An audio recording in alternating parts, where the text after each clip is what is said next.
Glory be to God. Hallelujah. God is faithful to his word. And when you're faithful to his word, supernatural results take place. What's going around in my spirit? As I'm driving along here, so you hear some background noise. Education should never be punishment. Education should never be punishment. And often, more often than not, at least in my experience, I'll say it that way, is people forget to train people.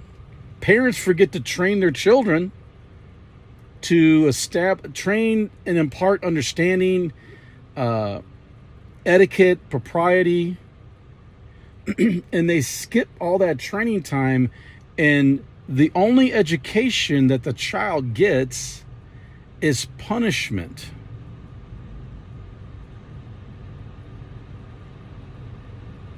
That's where they learn how they were supposed to behave for the first time.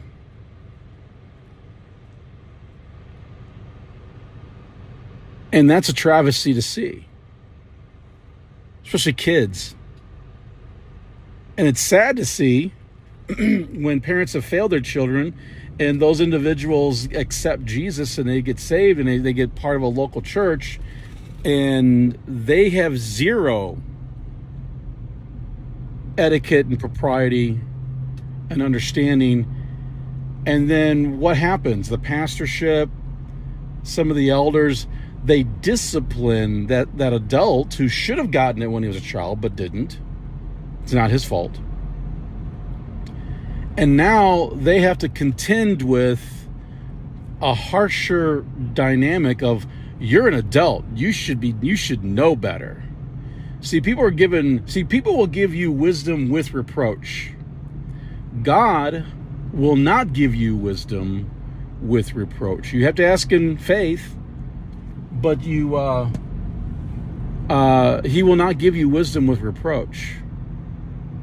Won't call you stupid, and won't give it to you as an act of punishment. You know, a lot of times I've seen this as well, where a new person comes in, and maybe the pastorship has trained their flock members etiquette and propriety and, you know, word of faith linguistics, which is important. It's not about being fake for other people. There's spiritual laws in effect about what comes out of our mouth. As we receive him, so we walk in him. We believe in our heart and we speak with our mouth. That sets a chain reaction of spiritual laws. The initial one was being born again. And for the rest of our lives, we're learning how to go from faith to faith to glory to glory. What is glory to glory? Manifestation of what we were believing God for. And we give him all the glory for it. But you got somebody who came in and they're a wild olive branch, as the scriptures would put it, as Paul put it to the Gentile churches that he established, that God established through him, more technically.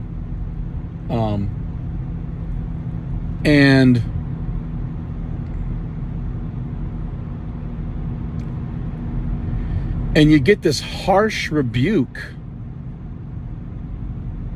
because of failed parenting, failed pastoring, and even in the workforce, in the world. I'm learning this as a subordinate about to become a senior over other people. And I don't want to be the schmucky, jerky boss that doesn't understand what other people are going through. I don't want to be that self-centered guy who can't understand why people just don't understand. You ever heard people say that? I don't understand that. I can't understand that. Well, you keep saying it that way, you will never understand, first of all. Two, you know, what's the main hindrances of faith? Three main categories. One, fear, which is believing the devil's report, produces fear. Fear makes you weird. Fear cripples you. Fear paralyzes you.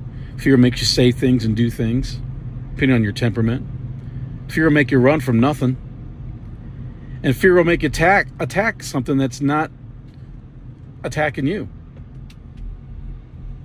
You know, the temperament of alpha type personalities will attack for no valid reason. Preemptive strike. And fear, and the acronym really holds true. False evidence appearing real. Great drama, but because it's based on real life history, where JFK, John Fitzgerald Kennedy, basically his generals almost provoked him to start World War III with the Soviet Union.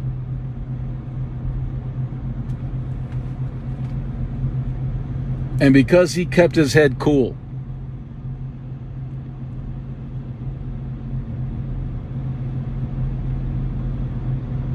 he neutralized that aggression. But fear, one-dimensional, emotionally unintelligent leadership can cause a ripple effect in our world, globally speaking, and in your specific world and life.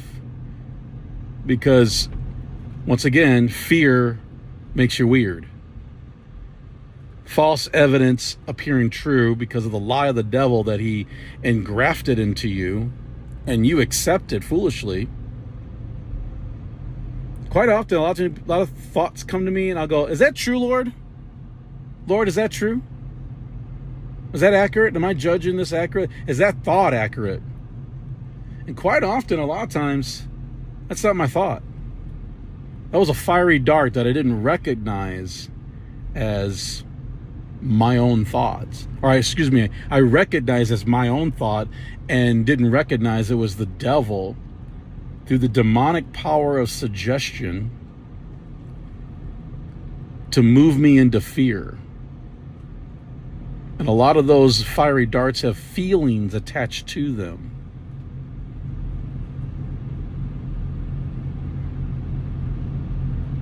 Fear, pride, somehow fear produces pride. I think fear involves torment, and after a while, certain temperaments just get done with it. I'm done with being tormented. It's also over-regulating your subordinates and control freaking them and getting them to walk on eggshells. After a while, they're gonna shirk off your yoke, quit and move on. Hopefully, if you're a pastor, they don't they'll backslide in the world. Maybe they'll go, hopefully they're mature enough to find another church until you get a clue of the consequences of your actions. But pride puffs up and deceives people, thinking of yourself more highly than you ought. And pride will make you punish your subordinates, even though the situation was your fault. You failed to communicate properly. You failed to train them properly. You failed to communicate what you're expecting out of them. I always say you need to write it down. If you're not willing to write it down, writing it down will make you obligated to the words that come out of you and the communication that comes from you to someone else. And then it revealed that you made the mistake. They did what they were told to do, and only what they could be told what to do, because they can't read your mind. All leadership needs to study communication. In Redemption Core, our training program, the third level of training, it's not attached to a calendar year.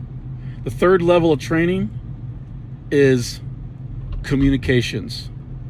From mass communications all the way to interpersonal communications and leadership, how to train people. Understanding that if you're not communicating the who, what, where, when, why, and how, and if they haven't heard you until they've heard you. I told them this. Well, what'd you say? What was exactly? Well, I told them this. And the subordinate says, well, no, you said it this way. No, I said it that way. And then you got all this strife.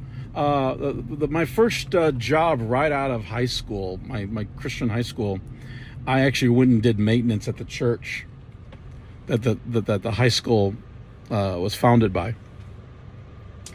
And they had a brilliant idea where they actually went, because they had multiple pastors there and overseeing different categories of people, and there were a lot of times there was issues and misunderstandings. A pastor, reserved a room and wanted say the chairs set up a certain way, and what they did is they had a 3-ply paper, just like you would have a checkbook and you have that you write on it and you got the check goes to the person, but you have the carbon copy underneath it. Well, that's what it was like. So you kept one, you gave one to the maintenance team to set up for the meeting, and you drew a diagram of how you wanted the chair set it up and all this communication. You kept one for yourself, and then you registered it with the big bosses. And it wasn't ratified until you registered that copy with the big bosses. So there's 3 copies. The one that gets to the team that's going to set up, one you keep, and one you register with the manager that runs the facility. We would call that in Redemption Corps the Master Chief of the campus. They're the Vice President of operations, if you will, and Sergeant at Arms. A lot of stewardship within that position. A lot of power too. And therefore, if there was a situation where you go, well, hey, I asked for XYZ and I got PDQ, and then there's strife between that pastor, I've seen this firsthand, and the person and the maintenance team. Well, they're not supposed to go to the maintenance team. They're supposed to go to the boss and say, I wrote this down, I asked for this, and they complain. Well, then all of a sudden everybody's looking at each one has a copy now. Did you really communicate what you thought you communicated? And of course, sometimes the complaint doesn't even get, because a lot of times people think they communicate what that they communicated. And then they look at their copy and go, oh, no, you know what? I didn't write that down properly, did I? You know what? That's on me. I apologize.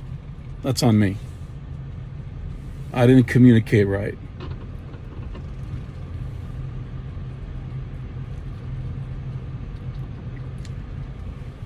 And it's a genius way to neutralize strife, especially in ministry and any other business that might have events where one was supposed to set things up a certain way. I've seen it before. I've worked at banquet halls where there was supposed to be a certain setup and it didn't get set up properly. And blowout, especially because that's in the world. Trust me, even in churches that I've worked at, I've seen some doozy of blowouts out of pastors.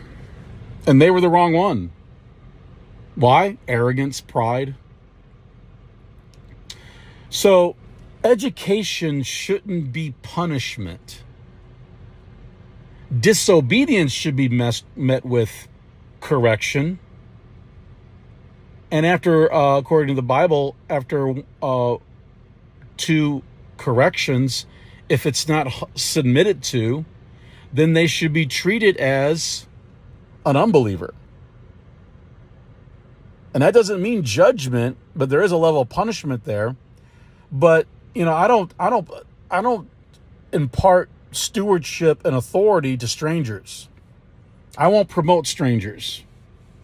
I got people I've known for 30 years, and the Lord's already marked those people, and we're cultivating relationships for 3 decades plus now, almost 4 decades now. And these are the people that I would bring in as my senior managers, executive leadership of my ministry and or businesses. My wife and I mark people that we've worked with, have known for years, and we're like, this person's a tour de force. We want to reward them for what they did at that other company, but that other company punished them for going not just the extra mile. Tour de forces go extra 50 miles. They're trained in multiple departments, and they have an energy about them, and they work heartily under the Lord if they're believers, and they're driven, and they need to be honored and rewarded with praise and affirmation, as well as financially, a progressive rate of increase in return for what they do. Yeah, you have a business that has to be smart of how much they can do that. But if they find another job and they get a legitimate job offer and whoa, oh no, I'm not losing you. If I got to take a pay cut, I'm keeping you. When you're the owner of the business. I'll start giving you a few points of the profit at the end of the year to keep you. That's how valuable some of these people that I've worked with, and they would vent with frustration and hurt because they came and they were tour de forces, and they were treated horribly with reproach because they were compensating and doing someone else's job for them. And the person who didn't even go 1 mile, much less an extra mile, they didn't even go half the mile, they got coddled. Now, we live in a day and age where race and PCism and people take advantage of it and they weaponize it. And in the world, you're going to get that. In corporate world, you're going to get that, because there's not just how the boss wants it done. There's literally laws of the land when it deals with corporation. It's the price you pay for more buffers between you and the money you get out of that business as an owner or an investor. There are laws that come in, and people have weaponized those laws that were supposed to create equality, but they know how to juice it and manipulate it and retaliate against people who may have disciplined them, and it could have been legit, and instead they turn around and file a complaint with the HR department and even lawyer up and say, I'm being treated because of my race and my sex or my lifestyle and so on. And what does the business do? They start scrambling and will hurt the majority so-called race who do the job to keep from having a lawsuit. And some of these people know it, and they juice it for all it's worth. And the real workers who should be rewarded with that money now goes to the manipulator, the immoral and unethical person that won't be a righteous, have righteous work ethic. They're immoral, they're unethical, and they're bullies. They're passive-aggressive bullies to keep management on their on walking on eggshells. And that's why they got to document things. Why you got to suffer for weeks and months to get enough documentation where the legal department of that corporation will say, yes, go ahead and fire them. We're prepared if they sue. Well, now you got 6 months of good people going, I'm done working here. I'm being muzzled while I tread the field and doing my part and other people's part, and I'm being punished for it because this Yahoo's sitting around being all neurotic. And that's a travesty to see. To be continued.